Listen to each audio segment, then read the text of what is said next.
So Turner syndrome is a non-inherited genetic disorder that is caused by either a complete or partial absence of one of the sex chromosomes in females. And it is considered the most common sex chromosome abnormality in females. Occurs 1 in 2,000 live female births. And in the United States, there are about 70,000 females that are inflicted by this disease.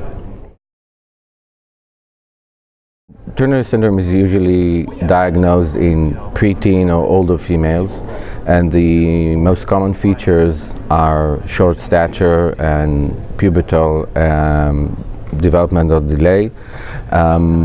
These are the most common features, but there are other features that have been described and are quite variable and include the heart defects, major venous anomalies, as well as thyroid disease and kidney disease, as well as other features like learning abnormalities. Now, liver involvement in Turner disease has been described, and we know that from previous studies that liver test abnormalities are quite common.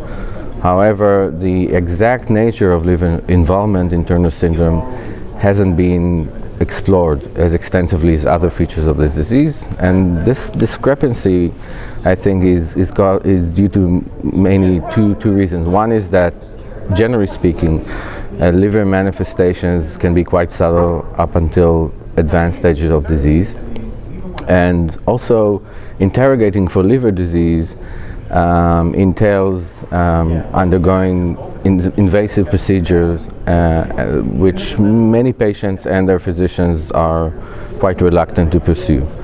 So there's sort of a gap in knowledge in how extensive and what are the types of liver disease that can occur in this population, and the purpose of our study was to look into it, more thoroughly.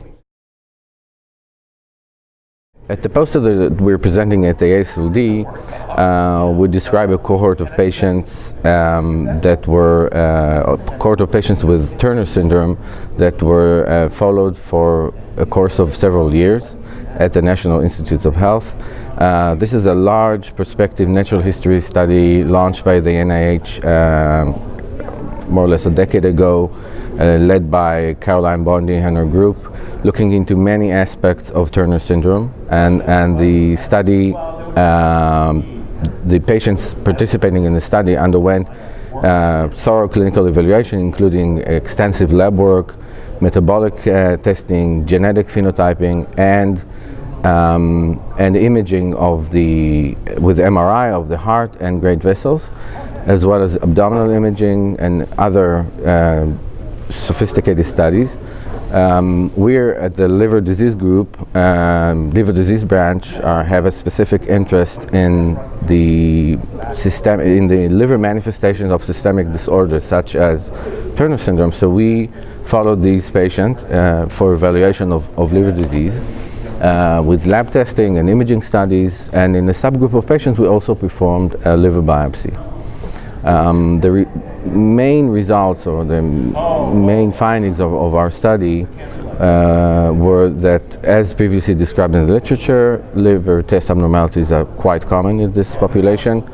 We diagnose 40 to 50% of patients with elevated liver enzymes, and depending on the specific indices measured.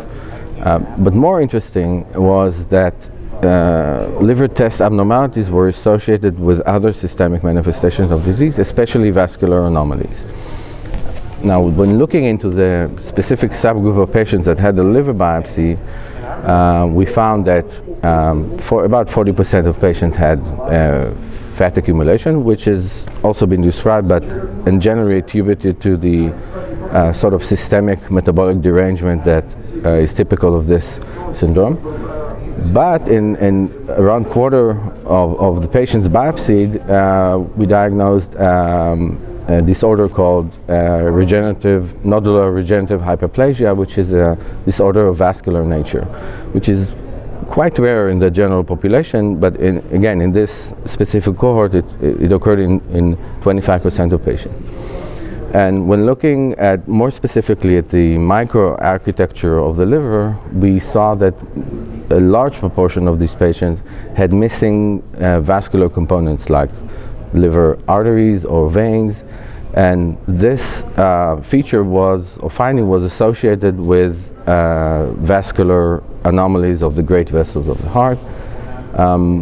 So this is a very interesting finding, and I think it alludes to the fact that this vascular anomalies in the liver in patients with Turner syndrome are an organ-specific manifestation of a larger vascular developmental disorder that is probably linked to the genetic abnormality, and that